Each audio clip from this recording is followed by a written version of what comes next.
Movie की starting से हमें एक छोटी मैविस को दिखाया गया है, जहाँ पे मैविस काफ़ी ज़्यादा अकेली महसूस करती थी, जहाँ पे उसे ड्रैक्स काफ़ी ज़्यादा मदद करता था उसे इंजॉयमेंट कराने में। और यहाँ पर वो लोग लुका छुपी भी खेला करते थे, और यहाँ पे जितने भी सर्वेंट्स थे वो सब कुछ इन्हीं के इशारे पे नाचा करते थे। गाइस, मैं बता दूं कि अभी तक फ्लैशबैक दिखाया गया है। अब प्रेजेंट टाइमलाइन में इनकी शादी हो चुकी है, यानी कि मैविस की जॉनी के साथ, जहाँ पे ये तीनों साथ में रहते हैं। और आज 125वीं एनिवर्सरी है हमारे ड्रैक्स की, जिसे एंजॉय करने और अच्छा बनाने के लिए जॉनी काफ़ी ज़्यादा एक्साइटेड होता है। इसलिए वो सभी लोग को हंसाता है और उन्हें काफ़ी अलग अलग तरीके के करतब दिखाता है। लेकिन इससे ड्रैक्स बिल्कुल भी खुश नहीं था। उसे लगता था कि ये सारी चीज़ें बकवास हैं और जॉनी जो भी कर रहा है वो बहुत ही ज़्यादा भद्दा है। इसलिए वो जॉनी और बाकी सभी को वहाँ पर रोकने के लिए अपने मैजिक स्पेल्स का यूज़ करता है, क्योंकि काफ़ी ज़्यादा गड़बड़ होने वाली थी। यहाँ पर मूर्ति भी बनी होती है जो कि आइस की होती है, और वो आइस की मूर्ति काफ़ी ज़्यादा भद्दी होती है। इस बात से ड्रैक्स और भी ज़्यादा नाराज़ हो जाता है। तो मैजिक का स्पेल करता है, जिसकी वजह से सब कुछ रुक जाता है सिवाय मैविस के, क्योंकि मैविस भी एक वैम्पायर है, जिसकी वजह से उसके ऊपर इन सभी चीज़ों का असर नहीं हो सकता। वो सभी चीज़ों को एक बार फिर से ठीक से कर देता है जैसे पहले थी। वो कहता है जॉनी अगर जेंटलमैन बन जाए तो काफ़ी ज़्यादा अच्छा होगा, लेकिन मैविस कहती कि जॉनी जैसा है मुझे वैसा ही पसंद है। अब एक बार फिर से सब कुछ शांत हो जाता है।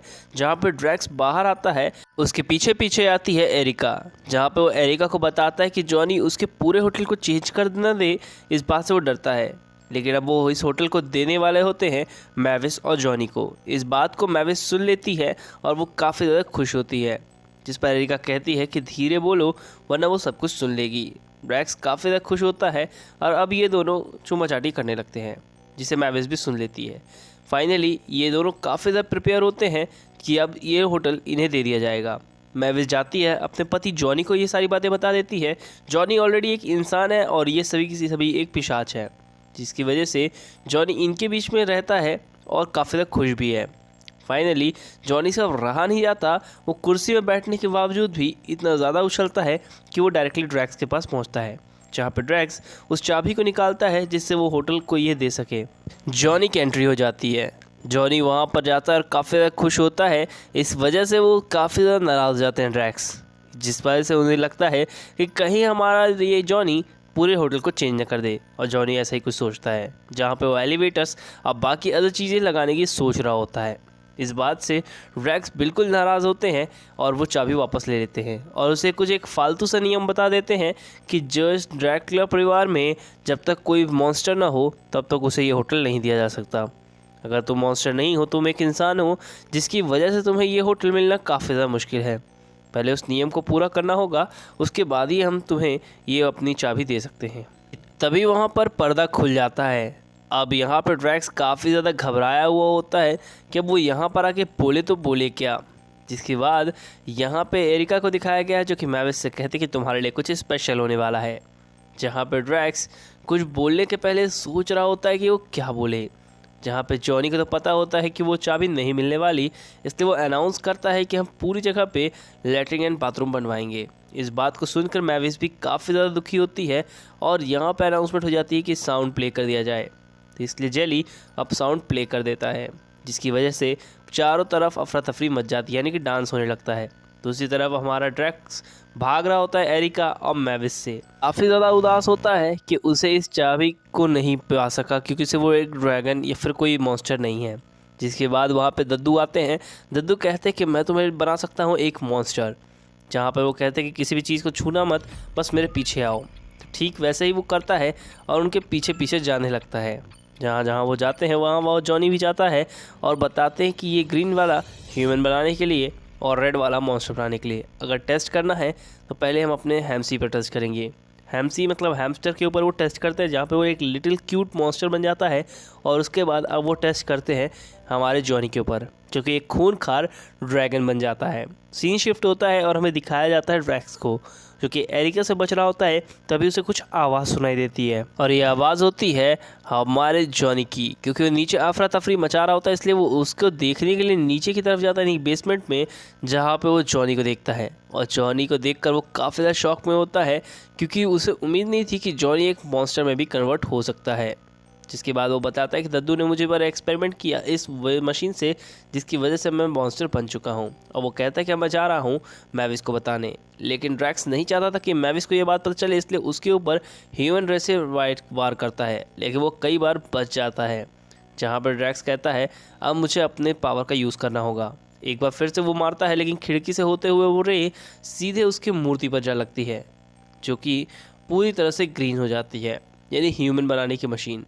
अब यहाँ पर हमें दिखाया गया है उन बच्चों को जो कि कहते हैं कि क्या डैड ये आप हो, और वो ड्रैगन कहता है हाँ मैं ही हूँ, यानी कि जॉनी। जिस पर हमारा ड्रैक्स पीछे से आता है और कहता है कि तुम ये सब भूल जाओ, जॉनी तुम्हारा डैड है, लेकिन ये ड्रैगन तुम्हारा डैड नहीं है। ऐसा कहने के बाद वो वहाँ से बच्चे चले जाते हैं। यहाँ पे हमें दिखाया गया है जॉनी को, जो कि मॉन्स्टर में तो कन्वर्टेड है और उसके ऊपर ह्यूमन रेस पढ़ाने के लिए ड्रैक्स पीछे की तरफ पड़ा है, लेकिन कई बार अटैक करने पर भी हमारा जॉनी बच जाता है। इस बात से ड्रैक्स काफ़ी ज़्यादा दुखी होता है और ये रे एक बार उस पर लग जाती है।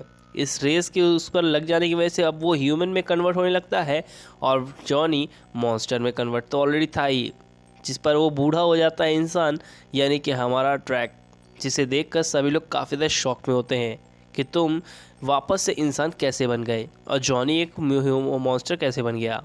जॉनी इस बात से काफ़ी ज़्यादा खुशी होता है कि वो मैविस को जाके ये बात बताएगा, लेकिन यहाँ पर वो बोलता है कि नहीं नहीं नहीं नहीं, वो मैविस को भी ये सारी बातें नहीं बता सकते हो, और ये कहता है कि तुम मेरी बात सुनो। लेकिन अभी तो ये एक ह्यूमन था, इसलिए उसकी बात अब कोई उस पर असर नहीं होगा, इसलिए वो रोक लेता है जॉनी को और कहता है कि पहले हम लोग चलेंगे कहीं और।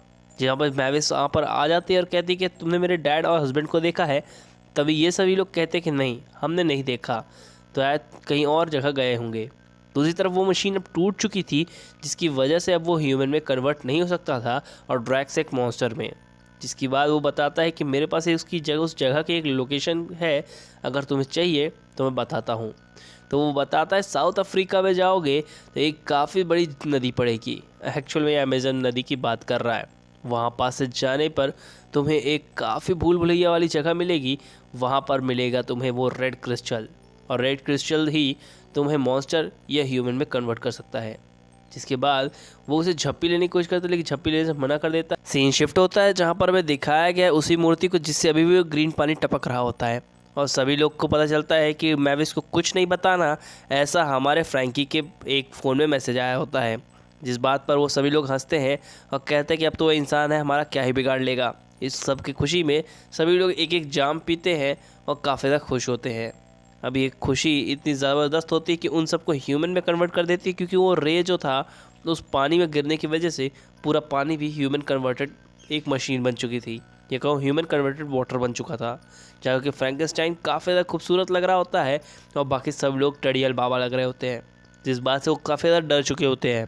दूसरी तरफ मैविस को बिना बताए जॉनी और फ्रेंड ड्रैक्स दोनों वहाँ पर पहुँचते हैं प्लेन के अंदर, और प्लेन पूरी तरह से टूटा फूटा है, जिस पर वो उल्टियाँ करना चालू करता है। मैविस सभी लोग को ढूंढ रही होती है, यानी कि अपने फादर और बाकी अदर लोग को, जहाँ पे उसे वो चाबी मिलती है और एक लेटर मिलता है जिस पर लिखा होता है कि वो मैविस को देगा ये होटल, और वो काफ़ी ज़्यादा प्यार करता है। जहाँ पे वो सोचती है कि अगर मैविस यानी मुझे मिलने वाला था होटल, तो उन्होंने मुझे दिया क्यों नहीं। यहाँ पर हमें दिखाया जाता है उन दोनों बच्चों को जिनके ऊपर मैजिक किया होता है ड्रैक्स ने, और यहाँ पे मैविस के पूछने पर वो एक ही जवाब देते हैं कि जॉनी तुम्हारा डैड नहीं है, जो कि एक मॉन्स्टर है।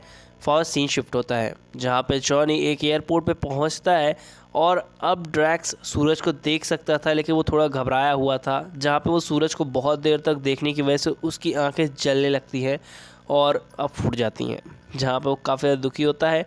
और यहाँ पर वो गलती से पहुँच जाता है भीड़ भाड़ वाले इलाके पे, जहाँ पे काफ़ी ज़्यादा मात्रा में गाड़ियाँ चल रही होती हैं, और जॉनी अपने ससुर जी को बचा लेता है।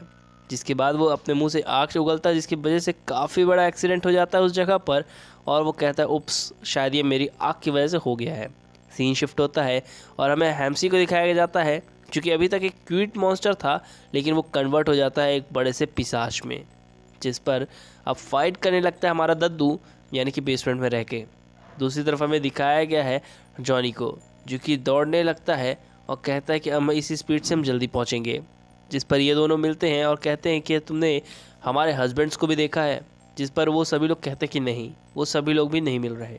जिसके बाद वो सब लोग जब मिलते हैं तो पता चलता है कि वो सब के सब ह्यूमंस बन चुके हैं, और यहाँ पर इस चीज़ को देखते हुए काफ़ी ज़्यादा घबरा जाते हैं ये सभी लोग। जहाँ पे न्यूज़ रिपोर्टिंग में चल रही होती है कि यहाँ पे एक इंसान की जान एक मॉन्स्टर ने क्यों बचाई। और ये टीवी न्यूज़ रिपोर्ट को सुनकर सभी लोग हैरान होते हैं कि वो लोग साउथ अफ्रीका में हैं। ये सब लोग भी डिसाइड करते हैं कि वो भी जाएंगे, और दूसरी तरफ ड्रैक्स और यहाँ पे जॉनी दोनों ही जंगल के अंदर एंटर कर जाते हैं, क्योंकि उनका लोकेटर जहाँ पे भी लोकेशन दिखाएगा ये वहीं पर जाएंगे। लेकिन अभी भी ज़्यादा खुश नहीं होता हमारा ड्रैक्स, क्योंकि उसे काफ़ी लंबा समय तय करना था। जिसके बाद यहाँ पे वो जॉनी उसे अपना बैग और बाकी सब सामान दे देता है, जिसकी वजह से उसे चलना मुश्किल पड़ रहा होता है। एरिका के कॉल करने पर और मैविस के कॉल करने पर हमारा ड्रैक्स कॉल ही नहीं पिकअप करता, बल्कि उसने तो फ़ोन भी पानी के अंदर ही फेंक दिया होता है। तभी एरिका को समझ में आता है कि हो ना हो ये दद्दू के पास ही है वो सारी चीज़ें। यानी कि वो दद्दू के पास जाते हैं और उन्हें पता चलता है कि उनका हैमस्टर जो है अब एक मॉन्स्टर में कन्वर्ट हो चुका है और वो बढ़ता ही जाएगा। मैविस कैसे भी करके उसे एक कैद कर लेती है काफ़ी बड़े पाइप में, और वो ज़ोर से चिल्लाता है। अब गुस्से की वजह से वो और भी ज़्यादा बड़ा होने लगता है। सीन शिफ्ट होता है जहाँ पे एयरशिप को दिखाया गया है, जिसकी मदद से ये लोग हवा में उड़ रह सकते हैं। एरिका के पास्ट से हमें पता चलता है कि वो एक हंटर थी, यानी कि मॉन्स्टर का हंट करती थी, और अब उसने बाइक को अपने शिप से नीचे उतारती है और यहाँ पे मैविस अपना एक रे छोड़ती है, जिससे उन्हें पता चल सके कि वो किस डायरेक्शन में है। और अब वो लोकेट करती है एरिका को कि इस तरफ चलो। दूसरी तरफ जॉनी और हम उसका ससुर दोनों ही उस मशीन को लेकर पहुँच जाते हैं एक जगह पर, जो कि एक पहाड़ होती है, जहाँ पर जॉनी कहता है कि हम लोग शायद गलत जगह पर आ गए हैं, जिस पर वो कहता है कि नहीं हम बिल्कुल सही जगह पर आए हैं, और वो दोनों वहाँ से गिर जाते हैं, यानी कि उस पहाड़ से। जिसके बाद जॉनी को कहता है कि तुम उड़ सकते हो, उड़ो। और उड़ने पर वो कहता है कि हाँ ससुर जी मैं उड़ सकता हूँ। ड्रैक्स काफ़ी ज़्यादा खुश होता है और दोनों ही लोग एक जगह पर इंजॉय करते हैं, जहाँ पर जॉनी समझाता है कि अगर आप लोगों में या फिर चीज़ों में खामियां ढूंढोगे तो आप उनकी अच्छाइयों को नहीं देख पाओगे। इसीलिए जैसे कि ये एक मशरूम है, जैसे कि आप इसके अंदर की चीज़ों को अगर देखोगे तो ये काफ़ी ज़्यादा लजीज है, भले ही बाहर से ये जल गई हो और गंदी दिखती हो। समझ चुका था कि हमें लोगों की अच्छाइयाँ देखनी चाहिए, ना कि उनकी बुराइयाँ। फाइनली ये सभी लोग एक दूसरे से मीटअप करते हैं उसी जंगल के अंदर, और सभी लोग ह्यूमन बन चुके थे। जॉनी मैविस को देखकर काफ़ी ज़्यादा खुश होता है, जहाँ पे ड्रैक्स सब सच्चाई बता देता है, जिस वजह से हमारा जॉनी काफ़ी ज़्यादा गुस्से में आ जाता है और कहता है कि तुमने मेरे साथ धोखा किया, तो मुझे अपने परिवार का हिस्सा मानते ही नहीं थे। जिसके बाद वो वहाँ से भाग जाता है कि ठीक है मैं अपने हस्बैंड के पीछे यानी कि जॉनी के पीछे जाती हूँ और आप सभी लोग उस लोकेशन पे जाओ जहाँ पे वो क्रिस्टल मिलेगा। जिसके बाद मैविस ये कहते हुए वहाँ से रफू चक्कर हो जाती है, यानी कि उड़ के निकल जाती है। ये लोग भी अपनी जीप पर बैठते हैं और उस जगह के लिए निकलने के लिए रेडी होते हैं, जहाँ पे मैविस अब एक चमगादड़ का फॉर्म लेते हुए हमारे जॉनी को समझाने के लिए पहुँच जाती है। वो कहती है कि वो डैड काफ़ी ज़्यादा अच्छे हैं, बस वो नहीं चाहते थे कि उनके होटल से कुछ चेंजेस हों। अब यहाँ पे ससुर जी का नाम सुनते वो काफ़ी ज़्यादा गुस्से में आ जाता है। सीन शिफ्ट होता है जहाँ पर हमें दिखाया गया लोकेशन वाली जगह को। अब ये लोग उस लोकेशन पर पहुँच जाते हैं जहाँ पर वो क्रिस्टल होता है। अब इसके बाद हमारे ड्रैक्स को याद आता है कि उसने कहा था इस जगह पर जाओगे तो भटक जाओगे, क्योंकि एक भूल भुलैया है। फिर एरिका का कॉल आता है और वो बताती है कि वो पहुंच चुकी है उस जगह पर, जहां पे मैविस कहती है कि ठीक है मैं जॉनी को लेकर आती हूँ अपने पीछे। तो वो जॉनी का अट्रैक्शन खींचने के लिए उस पर पत्थर मारती है, जिससे जॉनी का ध्यान पूरी तरह से मैविस पर आता है। अब सभी के सभी लोग उस भूल भुलैया के अंदर खो जाते हैं, क्योंकि वो क्रिस्टल्स अलग अलग रूप दिखाया करती थी लोगों को। फाइनली यहाँ पे जॉनी पहुँचता है उस गेट पर और उसे ज़बरदस्त तोड़ने की कोशिश करता है। अब इसकी चक्कर पे हमारा ससुर जी भी उस बड़ी सी दीवार में टकरा जाता है और वहाँ से भागने लगता है, क्योंकि वो क्रिस्टल पूरी तरह से टूट चुका था। अब यहाँ पर पता चलता है कि वो रेड क्रिस्टल वहाँ पर रखा हुआ है, जिसे मैविस जाती है लेकर आती है और उसे लगाती है और कन्वर्ट कर देती है, ह्यूमन में कन्वर्ट करने की कोशिश करती है। अब लेकिन सूरज की रोशनी मैविस को काफ़ी ज़्यादा जला सकती थी, इसलिए वो जॉनी के ऊपर अट्रैक्ट नहीं कर पा रही होती है और अब वो जलने लगती है। तभी फ्रैंकी उसकी मदद करने के लिए आ जाता है और सभी लोग उसकी मदद करते हैं, जिससे वो लोग उस जगह तक पहुंच सकें। फाइनली यहाँ पर मैविस अपना अटैक कर देती है जॉनी के ऊपर, लेकिन जॉनी के ऊपर इस अटैक का भी कोई असर नहीं होता। जिसके बाद उसका ससुर यानी कि ड्रैक्स उस जगह पर पहुंचता है और उसे समझाने की भी कोशिश करता है कि कई बार अच्छी अच्छी चीज़ों को भी हम छोड़ देते हैं, उनकी सिर्फ बुराइयां देखते हैं। हर बार वो जॉनी की ही बातों को उसे समझाता है और कहता है कि जैसे कि ये चीज़ एक जल जाती है, लेकिन इसके अंदर का पार्ट काफ़ी ज़्यादा लजीज है, ठीक उसी तरह से जॉनी तुम भी हो, मैं भी हूँ, हम सब हैं। जिसके बाद वो मैविस समझ जाती है कि अब इस पर अटैक करना सही रहेगा, क्योंकि अब जॉनी मॉन्स्टर से अब ह्यूमन बनने के लिए तैयार था। जहाँ पे वो ह्यूमन बनने के लिए तैयार हो जाता है और फ्रैंकेनस्टाइन एक बार फिर से फ्रैंकेनस्टाइन बन जाता है। जिसके बाद वो सभी लोग देखते हैं कि उसके सभी लोग मतलब मॉन्स्टर बन चुके थे वापस से, जिस बात से सभी लोग खुश होते हैं सिवाय जेली के। यहाँ पर हमें दिखाया गया है होटल को, जो कि पूरी तरह से टूट चुका होता है हैम्सी की वजह से। अब हैम्सी को देखकर काफ़ी लोग काफ़ी ज़्यादा दुखी होते हैं कि उनका होटल टूट चुका है, और ड्रैक्स भी काफ़ी ज़्यादा गुस्से में आ चुका था, इसलिए वो पटक पटक कर मारता है हैम्सी को, और यहाँ से वो बहुत ज़्यादा दुखी होता है क्योंकि उसका होटल टूट चुका था। तो एक बार जॉनी और बाकी सभी लोग फिर से उसी तरह से उसका होटल बनाते हैं जैसे पहले था। जिसके बाद यहाँ पे कहता है, मैविस बताती है कि उसने बस थोड़े से चेंजेस किए हैं, और जैसा कि जॉनी ने सोचा था ठीक उसने वैसा ही किया है। गाइस, अगर आपको मेरी एक्सप्लेनेशन अच्छी लगी हो तो प्लीज़ इस चैनल को सब्सक्राइब जरूर करना और बेल आइकन दबाना बिल्कुल ना भूलें। साथ ही साथ अमेजोन से प्रोडक्ट लेने में इंटरेस्टेड है तो डिस्क्रिप्शन में लिंक दे दी गई है, प्लीज़ वहाँ से जाकर परचेस करें। Thank you.